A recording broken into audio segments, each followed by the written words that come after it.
Voilà, bienvenue à cette correction de l'examen 2016 de l'étude de cas. Je vais analyser que la partie liée à la fiscalité. Donc c'est un seul exercice avec plusieurs petites questions A, B, C, D. Et on a affaire donc à une société anonyme qui a pas mal de liquidités sur cette année 2016 et qui désire obtenir des rendements supplémentaires à ces liquidités. Elle va prendre un certain nombre de risques, cette entreprise, en souscrivant à des emprunts obligataires suisses qui va permettre une rémunération et donc des rendements plus élevés. La question ou les questions qui se posent auront trait soit à l'impôt anticipé principalement, soit aux impôts directs si c'est demandé de manière plus précise. Donc on va analyser en priorité cet investissement de 500 000 francs dans la société anonyme française qui laisse un rendement donc de 5%.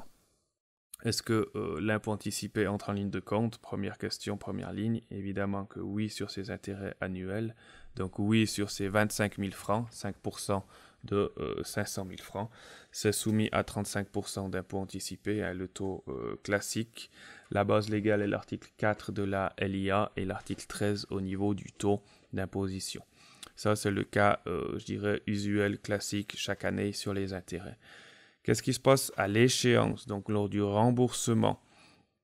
On vous dit dans la donnée que le taux de remboursement est toujours de 100%, en l'occurrence 500 000, alors que le prix d'émission était de 95%. La différence de 5% est elle aussi soumise à l'impôt anticipé au sens de l'article 4 et 13 LIA.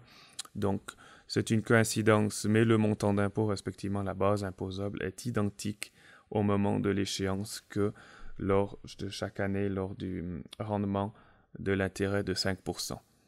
Dernière question pour cette lettre A, qu'est-ce qui se passe lors d'une vente après 3 ans à 97%? Dans ce cas, il n'y a pas d'impôt anticipé qui entre en ligne de compte parce que cette vente différentielle entre le prix d'émission et le prix de vente ne fait pas l'objet de l'article 4 de la loi sur l'impôt anticipé.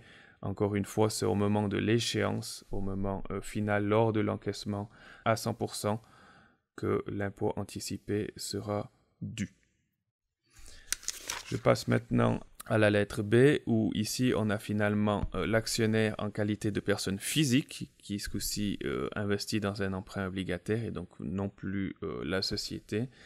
Même question pour une partie en tout cas qu'à la lettre A. Que se passe-t-il lors de la vente après 3 ans? Là aussi, même réponse qu'auparavant.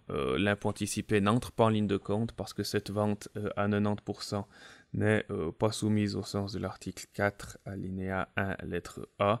C'est seulement au moment de l'échéance, donc au moment du remboursement final, que l'impôt anticipé sera prélevé.